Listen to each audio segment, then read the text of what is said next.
هذا برنامج ساخر هزلي غير حقيقي غير موضوعي وغير محايد، والأحداث الواردة به خيالية ولا تمت للواقع بصلة، ويتشابه بينه وبين الواقع فهو أغرب من الخيال.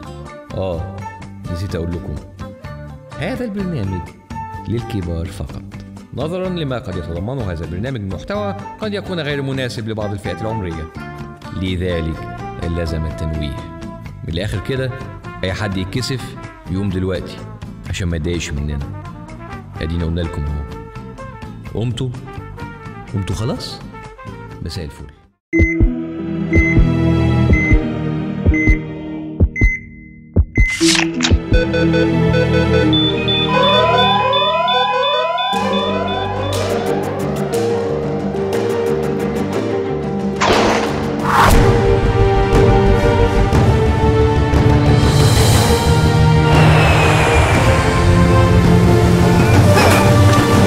والآن مع برنامج البرنامج مع باسم يوسف.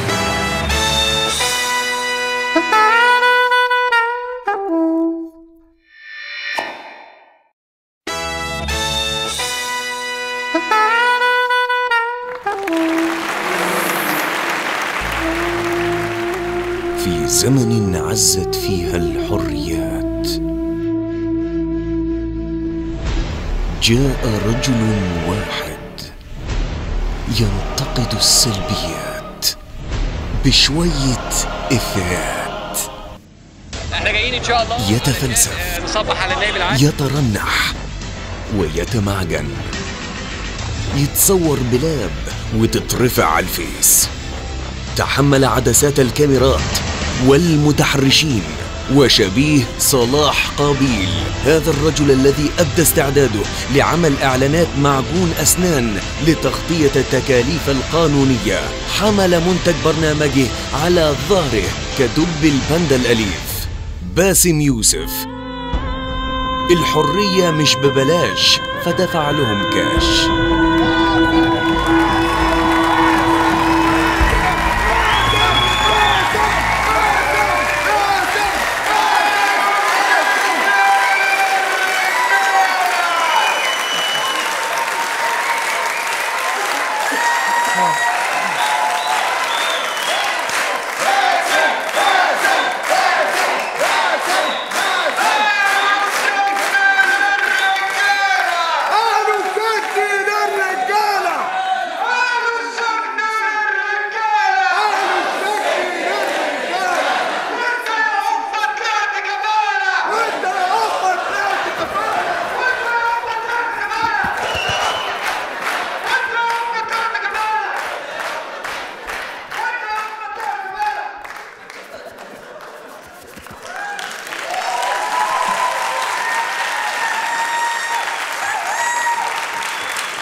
اهلا بكم حلقه جديده من برنامج البرنامج.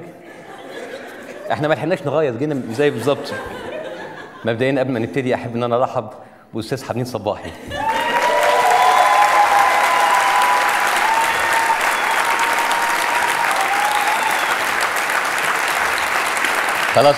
خلاص يا عم. طب انزل لانكل حمدين. طيب شكرا. عمرو اسماعيل يا جماعه.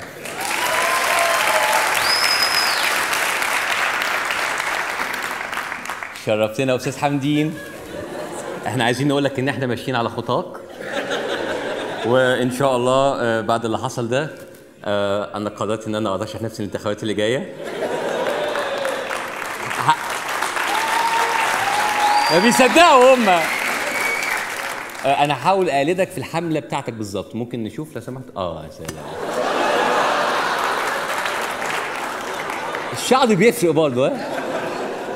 ده لوحده بيجيب 1.5 مليون ده. نجس شوار دلوقتي. المهم زي ما انتم عارفين الاسبوع اللي فات كان صعب شويه علينا، يعني كان عندك ضبط واحضار، ازدراء اديان، اهانه رئيس، بوليس الاداب ان شاء الله جاي في السكه. فانا عايز اشكر كل اللي ساندني من الاعلاميين هنا هوت في مصر على كل الدعم اللي قدموه لنا والتغطيه الاحترافيه اللي عملوها. استدعاء مذيع بتاع باسم يوسف. باسم يوسف يهرب من التحقيقات الى الحمام. ما تروحش يا باسم النيابه ويبقى لسبب بسيط، ويبقى متخلف. هو باسم يوسف يجيب حاجه من بيتهم من عند خالته؟ شكلنا في ناس كتير جدا مننا هتخش الحمام ان شاء الله.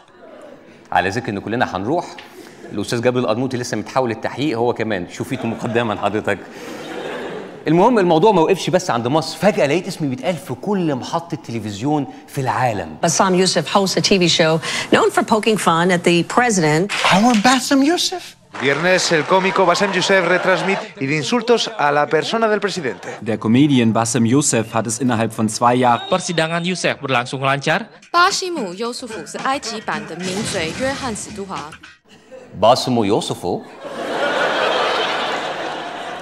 باسمو يوسفو كان حيباته في التخشيبته، لكن طلعوه بكفولته.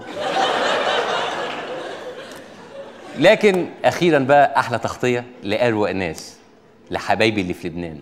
النائب العام في مصر يأمر باعتقال مقدم البرنامج التلفزيوني الساخر البرنامج باسم يوسف. يا عيون باسم يوسف.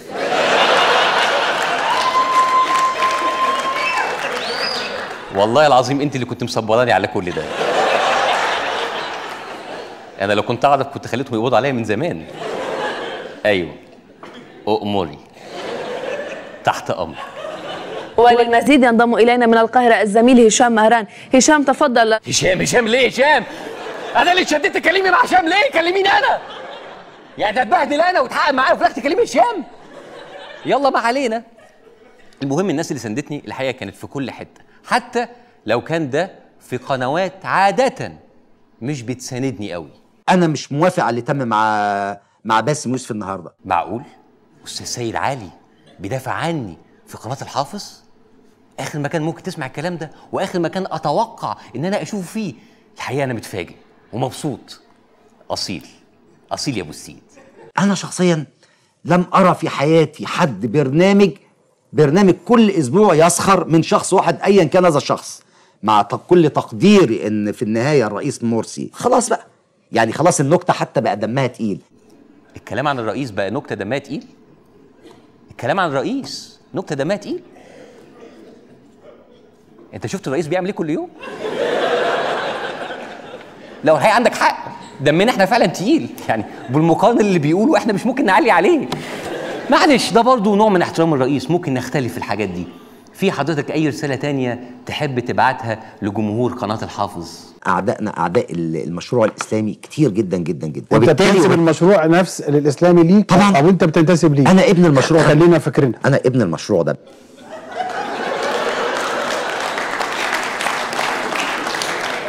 ثانيه واحده، سيد علي ابن المشروع الاسلامي بيتكلم عن المشروع الاسلامي واعداء المشروع الاسلامي في قناه الحافظ. ده حتى عاطف عبد الرشيد اتخطف. معلش ما احنا برضه كلنا مسلمين، مع ان مش كلنا شايفين ان اللي بيعمل الاخوان له اي علاقه بالمشروع الاسلامي. معلش في الاخر استاذ سيد علي راجل رايه حر، واكيد مش هيعوم على نفس عوم القنوات ديت. اللي انت بتعمله مع الدكتور محمد مرسي لو كان ابوك، اعتبر ابوك عشان خاطر الدكتور مرسي هقول له ان ربنا يعينك، اعتبر اب يا اخي، وان دي امانه تحملها، وما يصيبك اصاب قوم اخرين، يعني اصاب الانبياء والرسل. نحب نرحب بزميلنا الجديد في قناه الحافظ.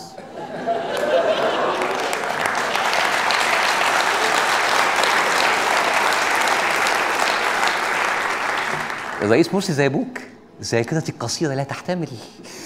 يا ترى كان ايه راي استاذ سيد علي في اعداء الاسلام قبل كده، اللي حبسوا الاخوان وحبسوا دكتور مرسي وكانوا يعتبروا اعداء المشروع الاسلامي؟ على ان رئيس الجمهوريه وتحديدا الرئيس مبارك هو خط احمر لاي شيء، خط احمر، لانه رب العائله، وهذا الرجل فعلا يعني بيتحمل كثير جدا جدا جدا، يتحمل كثير جدا جدا جدا زي الانبياء والرسل كده. يا على العموم الاراء بتتغير، الاهواء بتتغير. هو دلوقتي شايف اللي بيقدمه الاخوان المشروع الاسلامي حر هو يا جماعه. اصل يا جماعه مش مجرد مشروع، ده هويتنا كلنا، صح؟ ومن غير الهويه دي نبقى عاملين ازاي؟ يا سيدي لو انا شلت المشروع الاسلامي انا بقيت عريان بلبوص، ما عنديش هويه. صدقني مش محتاجين خالص نشيل المشروع الاسلامي عشان ده حصل، حضرتك قمت بالواجب.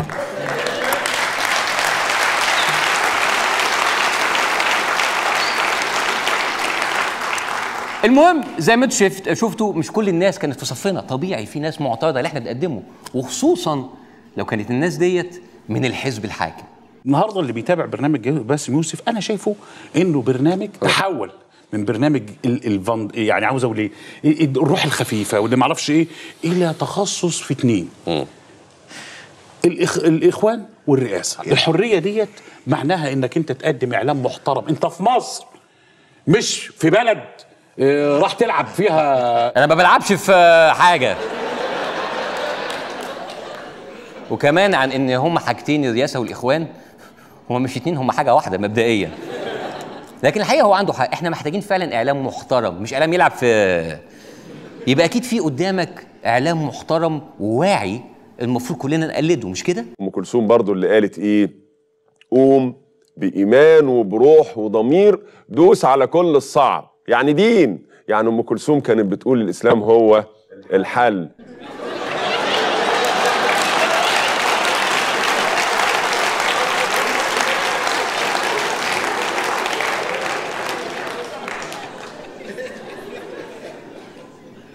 ام كلثوم 3 اخوان؟ والله على اغاني ام كلثوم هي غنت كتير، ومع الاخوان هنحتاج اغانيها اكتر. عندك مثلا الاطلال، قول لي الزمان ارجع يا زمان، يا مسهرني اسف.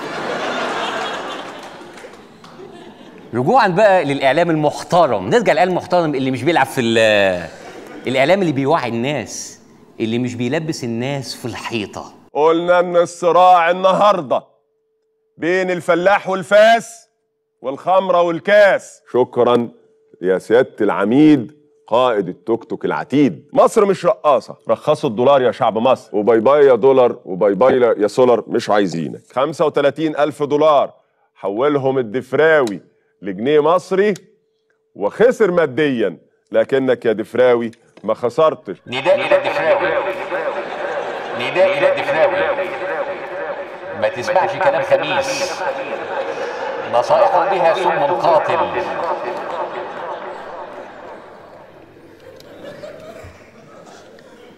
اللي قول يا دفراوي، انت قلت لي بعت الدولار على كام يا دفراوي ساعتها؟ قال لك الدفراوي ما خسرش.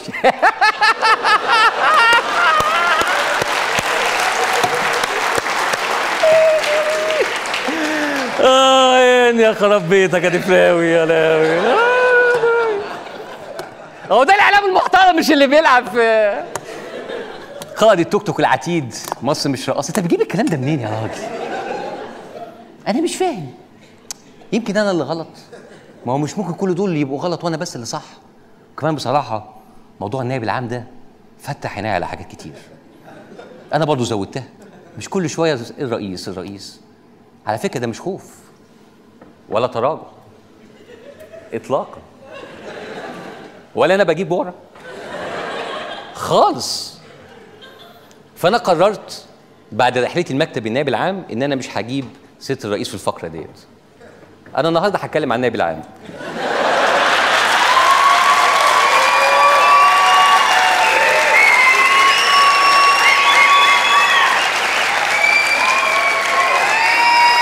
يا جماعه استنوا، استعجلتوا. لا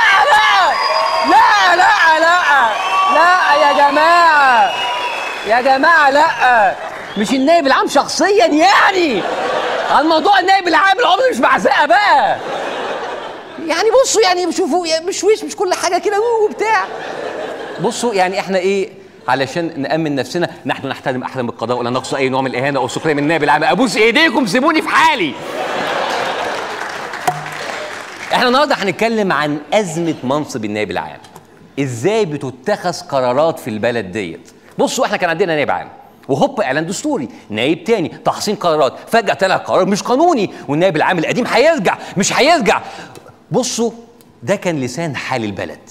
الناس حائرون يفكرون يتساءلون، النائب العام من يكون؟ عاد النائب العام المستشار عبد المجيد محمود إلى موقعه. استمرار المستشار طلعت عبد الله في منصب النائب العام بالمخالفة للقانون. عبد المجيد محمود بيحط صباعه في عين الشعب، نقول لهم مش دي صوابع برضه؟ ولا انتوا بتوع صوابع كفتة ومحشي؟ انت بيجي لك تقول الكلام ده ازاي؟ انتوا في الاخوان الصوابع عامله لكم حاجه. يمكن ليهم نظره خاصه برضه، ما هو من اول الثوره الناس عماله تقول ايدي خفيه، طرف ثالث. الاخوان هم اللي عرفوا التيتا، الصوابع هي اللي مسؤوله عن كل حاجه. اصل بصوا الصوابع دي بيتعمل بيها حاجات كتير قوي. الصوابع دي يتعمل بيها علامه النصر. الصوابع دي ممكن تخمس بيها، تصبع بيها كفته. المهم بقى عندنا ازمه دستوريه وقانونيه، بس الرئيس عمل كده مش عشان نفسه، عمل كده عشان يحقق مطالب الثوره. مش كده؟ إقالة النائب العام جاءت تلبية لمطالب الثوار، زي حكاية إعادة محاكمة من قتل الثوار والبحث عن من قتل الثوار حقيقة. أيوة، هو عمل كده عشان يجيب حق الشهداء، حق الناس اللي ماتت. عمل كده من أجل الثورة، من أجل الثوار، من أجل الحرية. الحرية فريدم.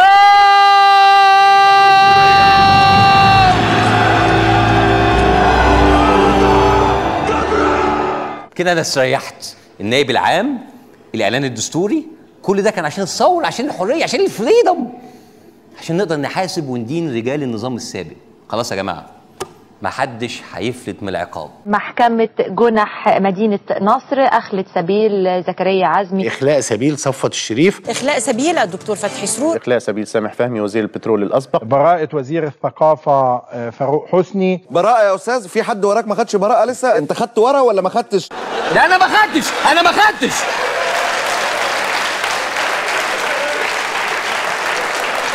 أنا ما خدتش، وبصراحة مش عايز آخد. ايه ده؟ يعني الهدف من التغيير ما اتحققش. لكن بصوا، على الاقل لسه مبارك في السجن، صح؟ سيبك من كل اللي طلعوا دول، هنخلص حقنا من مبارك. خبر عاجل، مبارك هيخرج في 14 ابريل المقبل.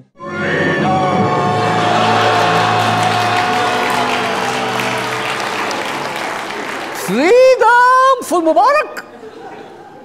انتوا عارفين وقت الاعلان الدستوري كل الناس قالت يا جماعه مش دي الطريقه، مش ده الصح، مش ده القانون، ما ينفعش نبلطج بإعلان دستوري. لكن اتقال علينا عملاء، خونة، فلول. هل كان يا ترى في رأي تاني من جوه السلطة، من رجالة السلطة، من الناس اللي عينهم الرئيس؟ وزير العدل مثلا. عزل عبد المجيد محمود قرار أنا أنكرته واحتجيت عليه في حيني، بس أعمل إيه؟ واحد غلط، عاوز اعمل ايه يعني؟ اتفضل. قلت للسيد الرئيس، قلت في مجلس الوزراء، قلت في اجهزه الاعلام ما تعزلوش عبد المجيد محمود. على يدي انا كنت قاعد هنا والرئيس مرسي قاعد هنا، هو على نغمه واحده، عبد المجيد يمشي، عبد المجيد يمشي، عبد المجيد يمشي. اقول له يا جماعه ما يصحش، عبد المجيد ما يمشيش. يقول لي احبوش، بلاش عبد المجيد. يقول لي ده مطلب ثوري. اقول له بلاش عبد المجيد. يقول لي والنبي لو اديه الفاتيكان. والله كنت فضلت كده وانا مالي. قلت لهم والله، زي ما ناس كانت في لجنه الدستور وطلعوا قالوا انا قلت لهم والله ايه لبستوا الدستور خلاص يلا بالشفا.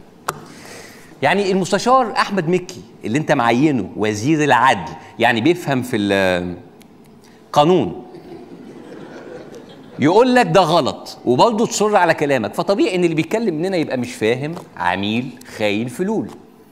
فاكر لما حاولت تشيل النائب القديم وحصلت ازمه وبرضه السلطه ما اتعلمتش؟ انا نفسي اعرف انتوا بتاخدوا قراراتكم ازاي؟ مثلا لما جيت تشيله اول مره ما كانش مفهوم انت شلته، كلمته، ولا بعت له حد؟ قد يساء فهم اتصال الرئيس بشكل مباشر وكأنه إقصاء أو تأثير أو إملاء، فهو فضل أن يتولى هذا صديق، حتى صديق للنائب. أوه، الرئاسة استعانت بصديق. أنتوا بتحكموا البلد ولا بتلعبوا من سيربح المليون؟ عشان كده ما حلوش أي مشكلة في البلد، مستنيين لما حد يحذف لهم إجابتين. بصوا، أعتقد إن ده ميعاد فقرتنا من سيربح المليون، النسخة الرئاسية.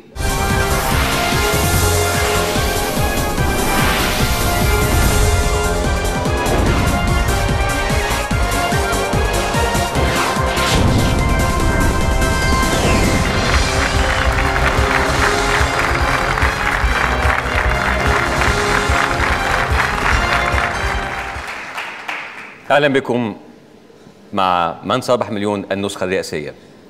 معنا ضيفنا احمد الجرحي من رئاسه الجمهوريه. اهلا يا جرحي. يا اهلا وسهلا بيك. اهلا وسهلا. انت منين يا جرحي؟ من مصر، من الاتحاديه ان شاء الله. اجدع ناس والله. اهلا فيك.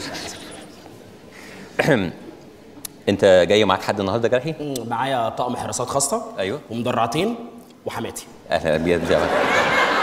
اهلا بيك حبيبي. ان شاء الله نبدا على بركه الله. يلا بسم الله. حضرتك عندك 4 وسائل مساعده.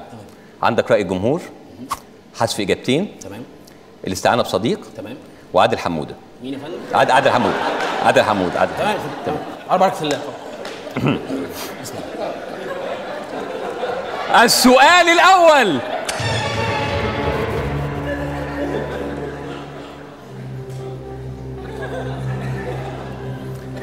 أكمل الأغنية التالية: الدنيا ربيع،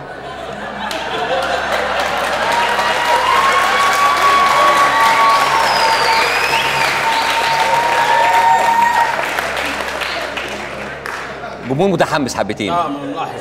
مندس. الدنيا ربيع والجو بديع، فظيع، سريع، مهبب زي الزفت. نحذف اجابتين بعد اذنك يا معلم بسرعه كده. ليه ده سؤال سهل. لا صعب. طيب ممكن الكنترول يحذف اجابتين؟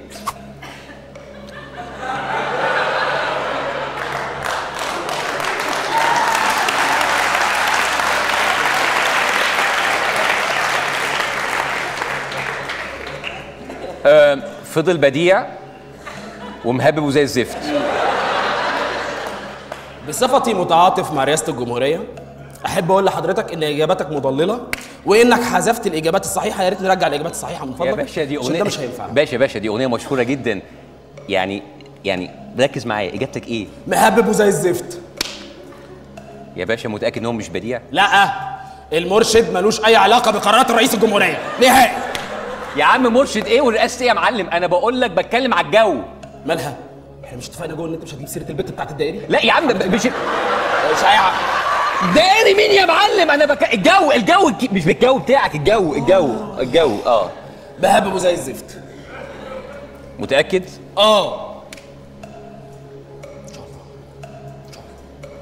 طب وانت زعلان ليه؟ اجابه صحيحه.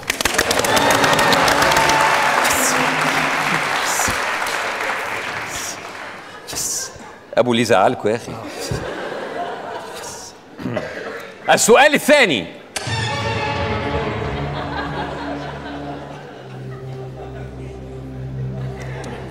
يشترط البنك الدولي في حالة منح القرض لمصر رفع. لا مفيش فوائد ولا دي مصاريف إدارية. يا عم فوائد ايه؟ القرض مفيش فوائد ولا ربا. يا أستاذي في إجابات بتختار منها. يا راجل. والله. طب ما بيعملوش معانا كده ليه في الحوارات والمداخلات؟ مش فاهم. في التلفزيون بيسألونا أسئلة غريبة فاحنا بنتخض بقى فبنقعد نرتجل ونبوخ الدنيا. واحنا بنشتغل عليكم. المهم وكده. لا ما تقلقش احنا هنريحك خالص. ما علينا. السؤال الثاني: يشترط البنك الدولي في حالة منح القرض لمصر رفع. الإجابات هي: رفع أثقال، رفع الدعم، رفع الشعب، رفع ضغط الشعب. بص هو أنا متهيألي الدعم الحقيقة بس أنا مش متأكد يعني. أحب أفكرك إن أنت لسه معاك 3 وسائل مساعدة. طب نستفتي الشعب. ناخد رأي الجمهور يعني؟ ومال؟ ناخد ما ناخدوش ليه يعني؟ أو ده حاسس الشعب إن ليهم لازمة برضه يعني. على رأيك. جابت الجمهور؟ الجمهور بيقول لك 100% الدعم والباقي 0%. 0%. ها جرحي ايه رايك؟ رفع الشعب. متاكد؟ طب وراي الجمهور؟ رفع الشعب. الناس كلها بتقول لك الدعم. الشعب. يعني مين دلوقتي اللي هيترفع، الشعب ولا الدعم؟ هو الدعم لما بيترفع مين هيترفع وراه؟ الشعب. شفت؟ هيروحوا مننا فين؟ كيف بعيد عنك؟ كيف فعلا؟ في الحالة دي إجابة صحيحة. يس. الحمد لله. أنت كويس يا جرحي؟ أنا كويس الحمد لله. أنت جيت مواصلات؟ لا جايب أتوبيسات. حلقوها لكم بره؟ لا موقف المدرعتين وحماتي بره. أوكي طب السؤال الثالث: من صاحب المقولة التالية؟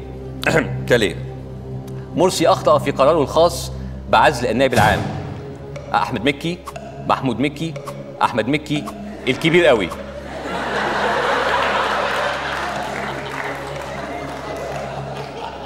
مش عارف. بس انت لازم تختار اجابه. طب انا هستخدم عادل حموده. متاكد؟ دي افضل وسيله مساعده عندنا. ايوه عادل حموده ان شاء الله. ماشي اوكي، الاستاذ عادل حموده. لانه ده معناه انه كانه على طريقه خالتي عندكم، لا ما جاتش يعني. هي خالتي بقى لها كتير ما بتجيش فعلا. بص هو الحقيقه اول مره يخزلنا الاستاذ حموده. طب بقول لك ايه، احنا هندي لك وسيله مساعده تاني. الله، احذف اجابتين. اوكي نحذف اجابتين. الاجابه اللي فاضله احمد مكي واحمد مكي. جميل جدا. اي حد فيهم. لا لا لا لا لا لا، واحد منهم الفنان احمد مكي والتاني المستشار احمد مكي. طب مين فيهم مين يعني؟ ما اعرفش. طب انا اعمل ايه؟ انا مالي؟ حياتي بادي كرنب زبادي. انت بتعمل ايه؟ بتخذ قرار. سيدي محمد البغدادي.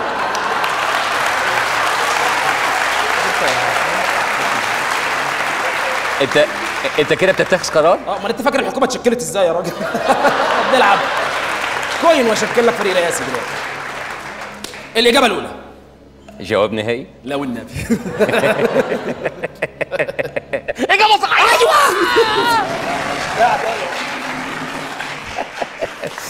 ايوه. ان شاء الله. السؤال الاخير ده هو بمليون جنيه. ان شاء الله ان شاء الله. السؤال الرابع. في حالة إعلان إسرائيل الحرب على مصر ماذا ستفعل؟ هتعتذر؟ هتعمل مداخلة تليفونية في أحد البرامج؟ هتعمل مؤتمر صحفي تعتذر عن مداخلة تليفونية في أحد البرامج؟ مش عارف. ممكن أكلم خالتي صديق؟ طب نكلم صديقك صلاح؟ صلاح. معانا صلاح؟ صلاح. الو. ايوه يا سيد صلاح. الو. ايوه مين معايا؟ معاك باسم يوسف من البرنامج فقط من صباح مليون. اهلا بيك. معانا صديقك جرحي هيطلب منك اجابه سؤال. معاك 30 ثانيه اتفضل. صلاح. ايوه لا جرحي. ايوه يا حبيبي. ايوه ازاي يا نادل ما تقوليش انك محتاج فلوس؟ رايح تمرمط نفسك في البرامج؟ ركز معايا صلاح مش وقت يا حبيبي. لا لا لا لا لا ما ينفعش، لازم كنت تقول لي برضه. امال اخوات ايه وهباب ايه؟ ما ينفعش كده. هقول لك انا يا صلاح. يا ابن العبيطه العربيه. صلاح. بقول لك دي سواء يا ابن الكلب يا حيوان. صلاح. بقول لك يا حماد انا شكلي هتخانق مع ده، هخلص واكلمك.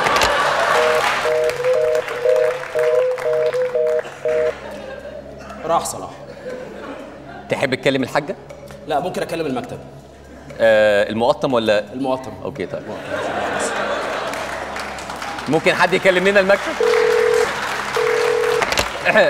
الو مساء الخير. وعليكم السلام ورحمة الله وبركاته. أمر. معاك باسم يوسف من البرنامج فقرة من سيربح مليون. مليون؟ مليون مين؟ نحن لم نحشد لمليونيات. مليونات مين يا عم الحاج بس؟ معانا صديقك جرحي هيطلب منك إجابة السؤال. معاك 30 ثانية اتفضل. ازيك يا سيد؟ انت فين يا جرحي؟ ممسوك؟ ابعت لك محامي؟ يا حبيبي ممسوك ايه؟ الكلام ده كان زمان، دلوقتي احنا اللي بنمسك يا سيد. انا في برنامج من سيربح المليون يا حبيبي. مليون؟ اللهم سهل لك يا سيدي. مشاركة للمغالبة ها؟ ماشي ماشي، ربنا يسهل. ربنا يسهل يا سيد. سيد حبيبي فين الكبير؟ معتكف اهو. ربنا يتقبل يا رب. طب الشاطر اللي عندك اديهوني عشان اساله. لا اشطر واحد عندك مش ناقصين، الله يبارك لك. لا ده في قطر، في قطر عقبال عندك. طب ركز معايا بقى يا سيد. قول. في حالة إعلان إسرائيل الحرب على مصر. حرب؟ ده احنا نطحنهم. نطحن مين يا سيد يا حبيبي؟ نطحنهم. البلد اللي ما نقولش اسمها اللي بنبعت لها جوابات هنطحنهم. اسمع الإجابات بس يا حبيبي. اسمع. قول سامعك. ماشي. هتعتذر؟ أكيد لا طبعا. طب هتعمل مداخلة هاتفية في أحد البرامج؟ طبعا في الإعلام الفاسد. ركز يا سيد الله يرضى عليك. سيد. يا جرحي إجابتك إيه يا حبيبي؟ مش عارف. مش عارف دي إجابتك ولا أنت حاسس بكده؟ هو الحقيقة هو أسلوب حياة أكتر منه أي حاجة تانية. مش عارف. انتوا عمركم ما خيبتوا في الحالة دي. إجابة صحيحة! وهكذا اعزائي المشاهدين تتخذ القرارات في برنامج من سيربح مليون النسخه الرئاسيه. مبروك عليك، كسبت مليون جنيه. لا المليون دي تخليها لك. احنا خلاص كتبنا الدستور وعملنا اللي احنا عايزينه. نراكم بعد الفاصل.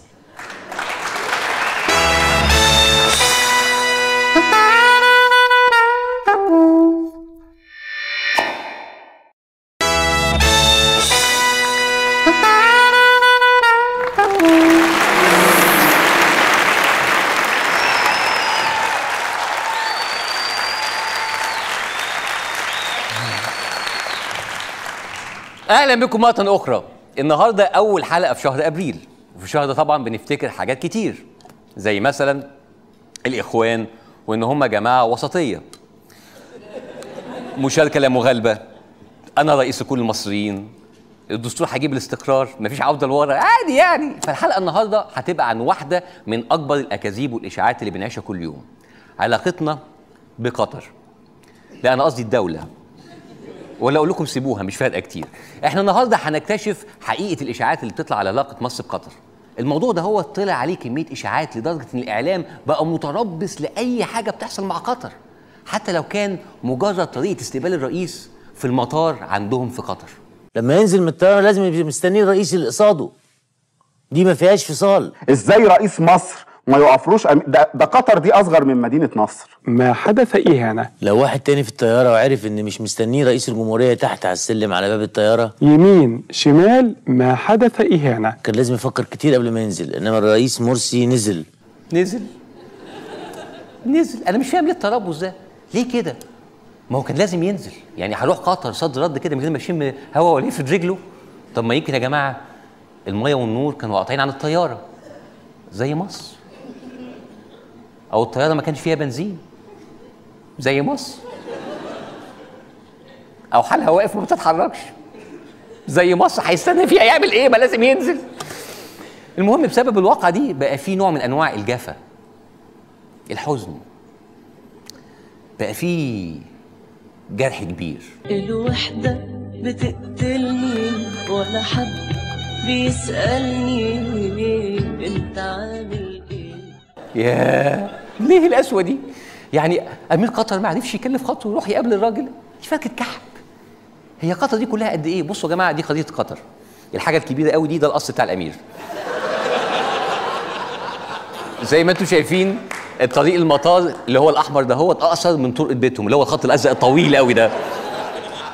يعني حاجه بسيطه، الا بقى لو كان لا سمح الله الموضوع ليه ابعاد تانية. الكلام اللي بيتقال إن أمير قطر بيرد للرئيس محمد مرسي عدم استقباله في مصر.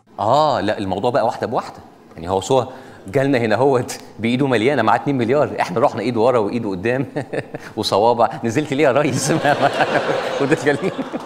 بغض النظر بقى عن تأثير اللي حصل ده هوت على العلاقة بين البلدين، هو كان ليه تأثير تاني خالص على الوفد المصري. إن مصر نايمة، مصر مقيلة اليومين دول، مقيلة على مستوى السياسة، مقيلة على مستوى الاقتصاد، مقيلة على مستوى الاجتماع والعدالة، مقيلة على كل المستويات. دور مصر مقيل، نايم، بيشخر. لا ما كانش نايم ولا بيشخر. هم على فكرة الصورة دي متاخدة غلط، لأن كل واحد فيهم كان موطي وبيبص على حاجة في إيده. أعتقد إن إحنا معانا كاميرا من زاوية تانية ممكن نشوف هم كانوا بيبصوا على إيه. بهدوء.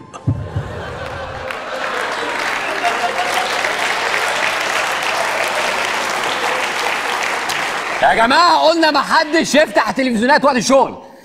طبعا الاعلام ما سابش الوفد المصري في حاله، بس اكيد كان في يعني للموضوع النوم ده كان في تفسير منطقي للموضوع ده، مش كده يا خميس؟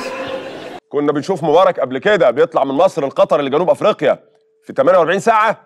الله يرحم. الله يرحم صحيح. واحد بيسافر كل ده لازم يبقى تعبان، فرهضه بعيد عنك.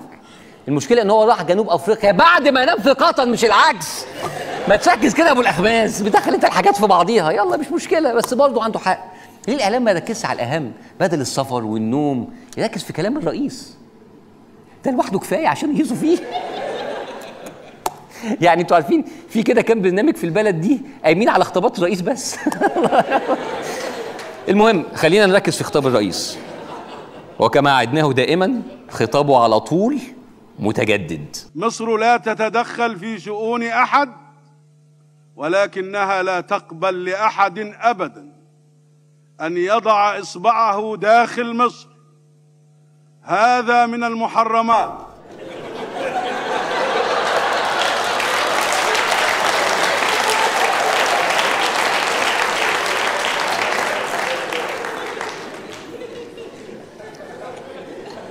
طب ابتدي منين؟ ابتدي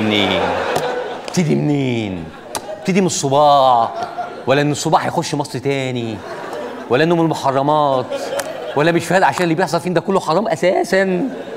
معلش هتعدي، واحنا هنعدي خطاب القمه.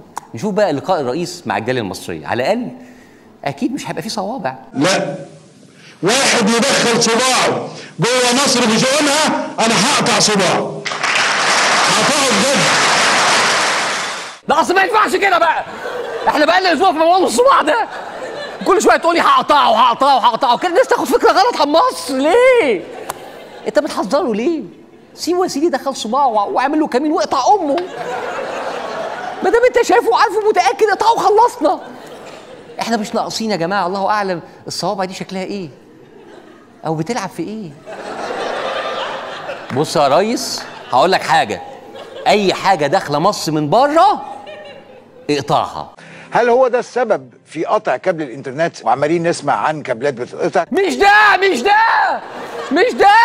مش اي حاجه جايه من بره، انتوا ما صدقتوا. بصوا سيبنا من الصوابع، نشوف الرئيس قال ايه. الحقيقه الرئيس عنده شويه تشبيهات عنب، انا لما بسمعها بتكيف، ببقى مستقنيص كده، تشبيهات كده على مستوى السياسي المتوسط. القرد والقراداتي، لو القرد مات القراداتي يشتغل؟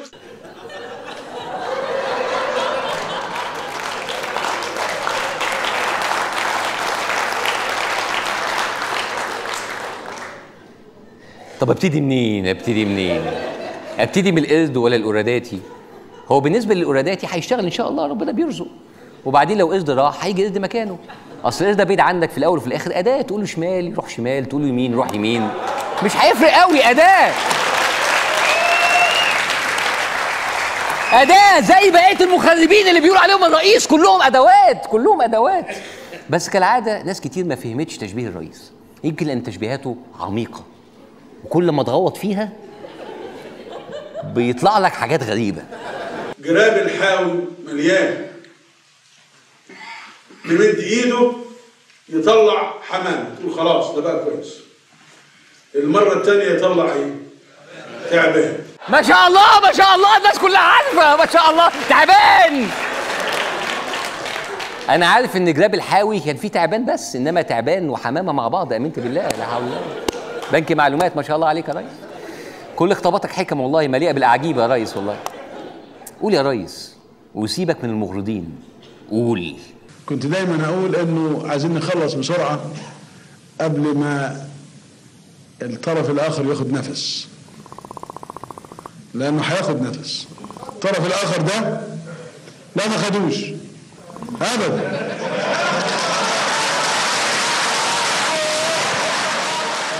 انت بتهيص على ايه؟ بيهيصوا على ايه؟ انت فاهم حاجه؟ نفس ايه وبتاع ايه اللي نفس؟ لا بصوا اصل الموضوع ده فيه شفره، لا ما ينفعش كده. بصوا هنحاول نحل الشفره. بصوا كان في قراداتي وعنده حمامه، لا ده الحاوي ثانيه واحده.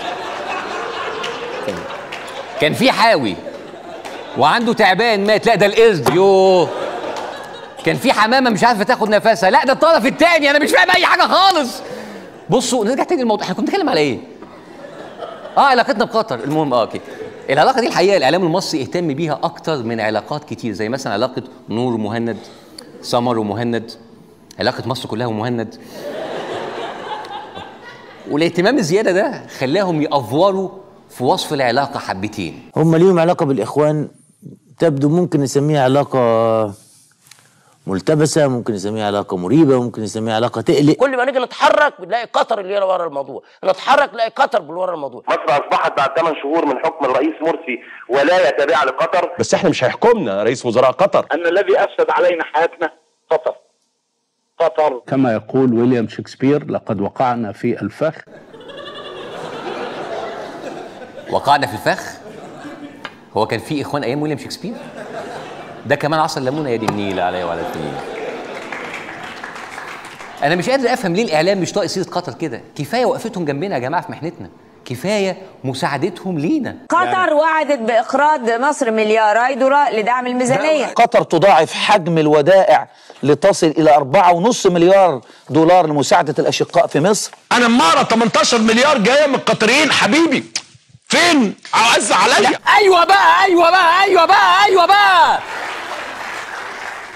18 مليار يا جماعه. قطر هتنغنغنا يا جدعان. الشعب المصري كله حاسب ال5 جنيه دي. الشعب كله هيطلب ديليفري. الوديعه دي هتظبط الوضع الاقتصادي في مصر. دلوقتي احنا نقدر نستريح نطلب ديليفري ونستنى النغنغه.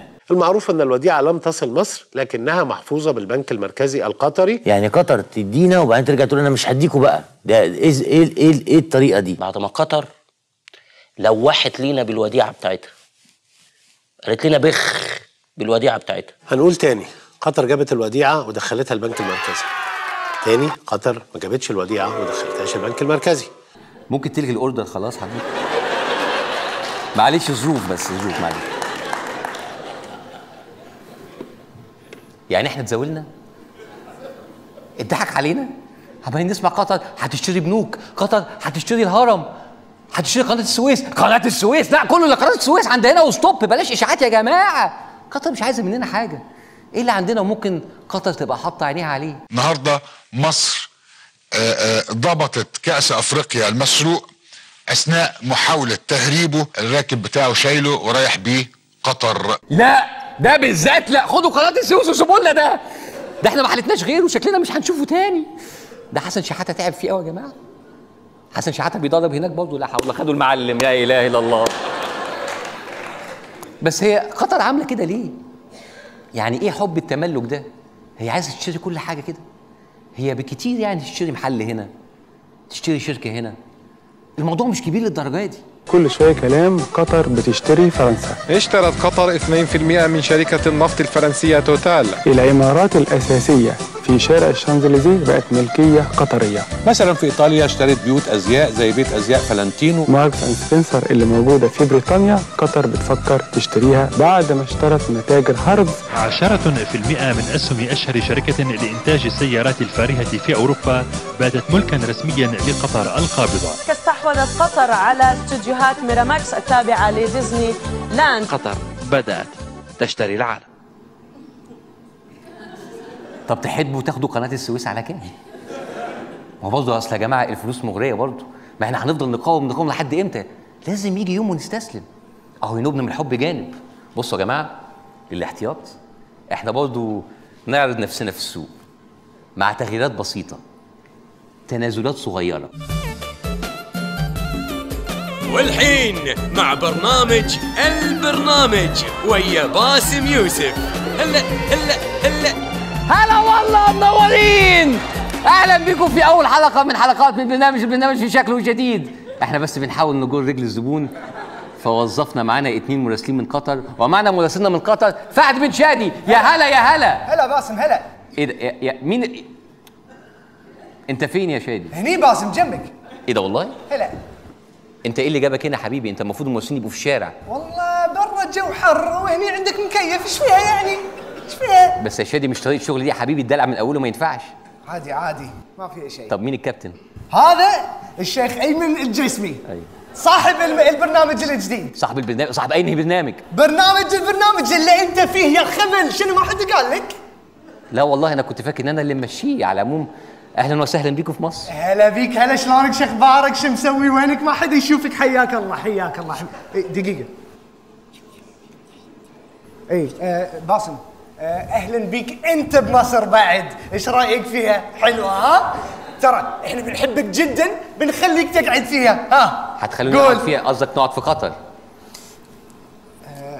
هو ما حدا قال لا اقول الحين ولا بعدين ولا شنو؟ في ايه يا معلم؟ ايه انتوا شاذوا؟ لا بقى ده دي بلدي وده مسرحي. شوف هذا هالمسرح هذا كم؟ ايه هو اللي كم؟ كام يعني كام؟ فلوس يعني طب حتى لو اشتريته يعني مش هتعرفوا تجيب جمهور زي الجمهور بتاعي. جمهورك هذا كم؟ طب بلاش، طب هجيبه ازاي مذيع زي دمه خفيف وعينيه ملونه؟ ما يعرف شيء حرام. باسم عيونك كم؟ على فكره ثانيه واحده، على فكره انا مش لوحدي، انا معايا فريق كبير قوي قوي قوي قوي قوي. بني فريق احسن منا مليون مره. ايش فيها؟ شنو ايش تقول انت؟ شنو؟ نبغى شادي. منو شادي هذا؟ شادي هذا البيت بتاعك. اي زين يبي شادي كم؟ انتوا عايزين شادي بالذات؟ كم؟ يعني كل حاجه هتتباع؟ اي ها يبقى نبيع وماله، طالما كل حاجه هتتباع خلاص يبقى نبيع ننبسط ونستمتع بالعز القطري اللي هيحل علينا. مش كان في وديعه؟ مش كان في فلوس؟ يلا على البركه. للاسف يا دكتور قطر ادتنا ظهرها، احنا اصلا ما كناش عايزين وشها.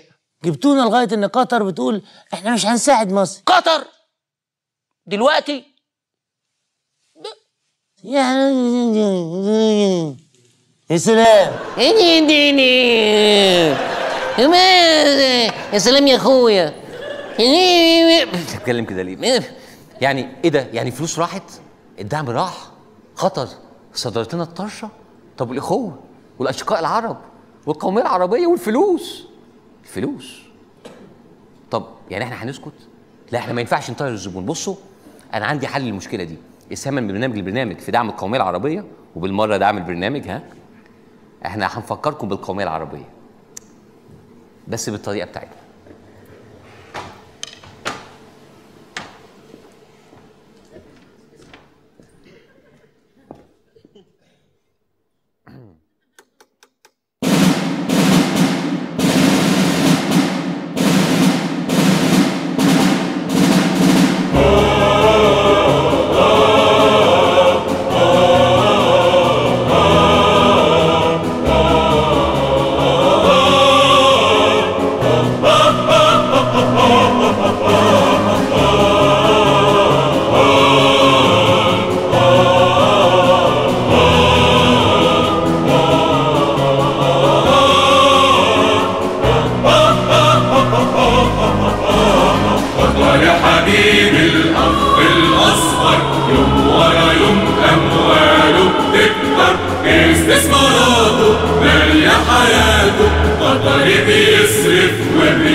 قطري يا مالية فلوسك أرضي، قطري اديني كمان وانا مرضي.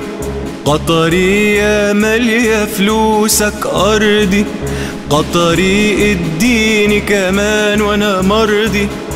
ادي اخرتها بنشحت برها بعد ما فلسنا في الثورة. انت كبير واكبر كتير من الخليج كله، من التاريخ كله يا قطر. يا حبيبي الأخ الأصغر، يوم ورا يوم أمواله بتكبر، استثماراته مالية حياته. قطري بيصرف وبيتفشخر، قطري وطنية جنة الناس حاسدينها، بكرة هتتباع على فترينها. وطنية جنة الناس حاسدينها، بكرة هتتباع على فترينها. يلي قنالك كانت ملكك وانت بصك ايجارها تهنها. يلي قنالك كانت ملكك وانت بصك ايجارها تهنها. بيع للقطري وخد من خيره، بيع الهرم وابني اتنين غيره. بيع للقطري وخد من خيره، بيع الهرم وابني اتنين غيره. احنا وطن طول عمره كويس، يلا ارمي بياضك وتعالى كيس. كله فداك يا حبيبي القطري. يا حبيبي الأخ الأصغر، يوم ورا يوم أمواله بتكبر، استثماراته مالية حياته. قطري بيصرف وبيتفشخر، قطري حلوة يا قطري يا مال جيوبنا، حلوة يا وكسة يا كاس يا رايتنا.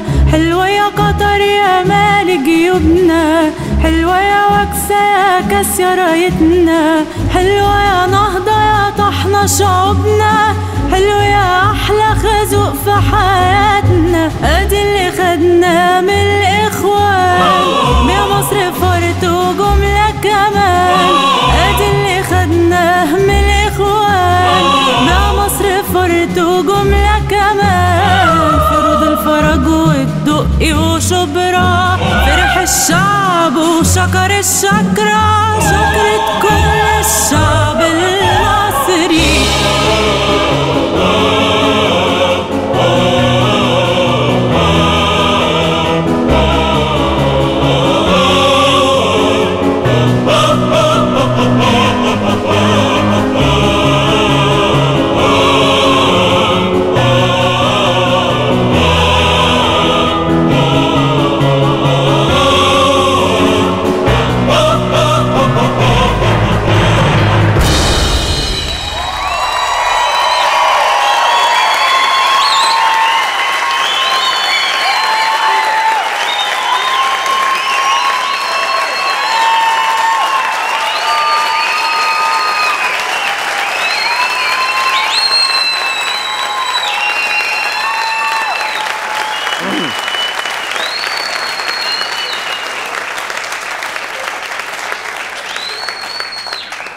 وائل منصور، داليا الجندي، سارة المنذر، وفريق كرة الأوبرا.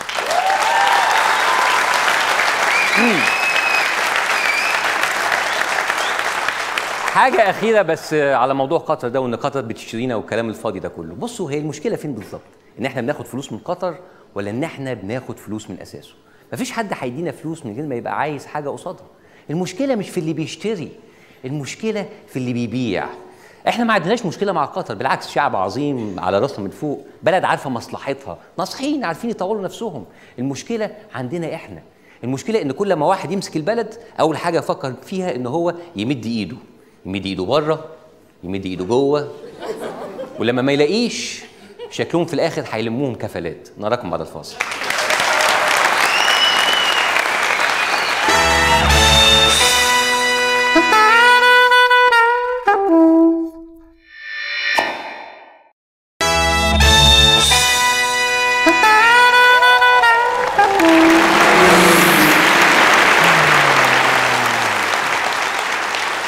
بكم مرة أخرى، أهلا بكم مرة أخرى في الفقرة الأخيرة من البرنامج. بصوا، الفقرة الأخيرة دي بقى هتبقى مختلفة شوية عن كل حلقة. أنا عايز أتكلم على شوية حاجات بتحصل في البلد، عن ألعاب كده بتحصل في البلد. يعني ما هو مادام كلام السلطة كله على المؤامرات والصوابع، اشمعنى إحنا؟ فإحنا عايزين نتكلم عن لعبة اسمها بص العصفور. بص العصفور؟ شايف العصفور؟ مشكلة قانونية هنا، مشكلة دستورية هنا، يوقفوا برنامج هنا، يحاكموا مذيع هنا، يهددوا بقفل قناه هناك، والناس تغضب وتزعق وتناكف، وفي نفس الوقت الدستور يعدي، تعيينات تعدي، قوانين تعدي، والدنيا تمشي تاني لغايه لعبه بص العصفوره تاني، شوف العصفوره تاني، وكله بالقانون.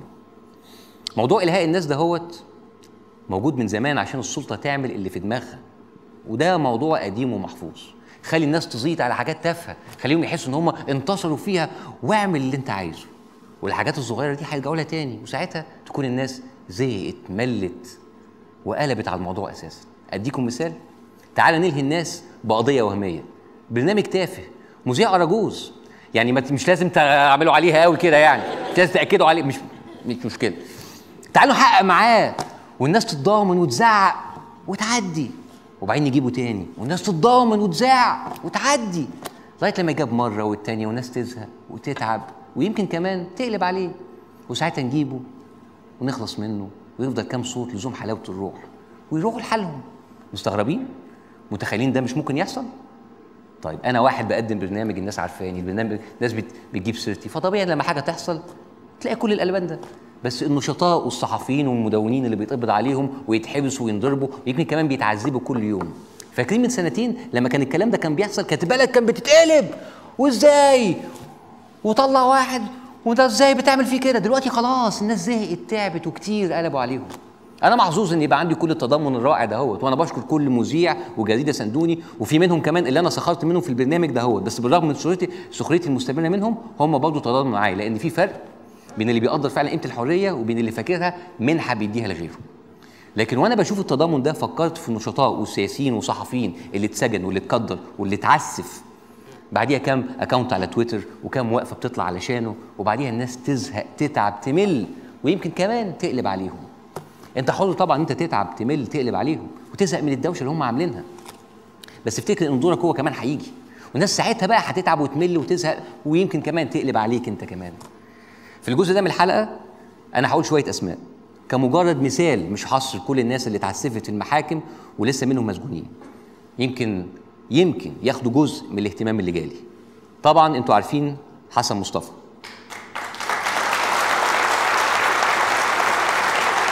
واللي مش عارف حسن مصطفى يقرا كتير عليه.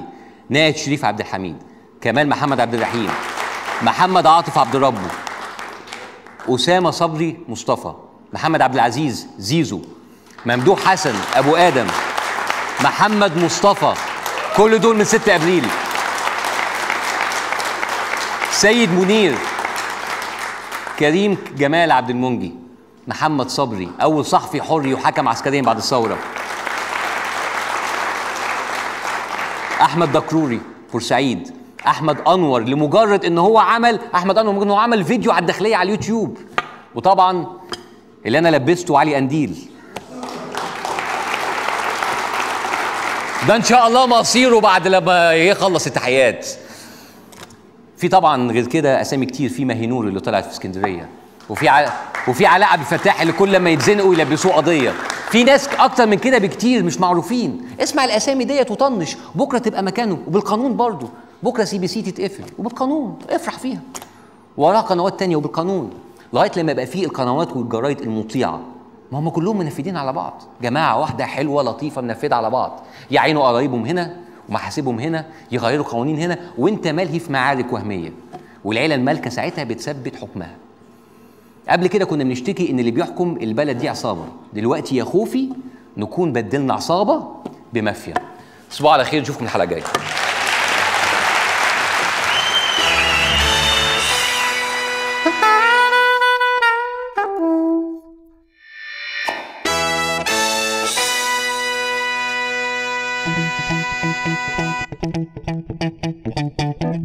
Thank you.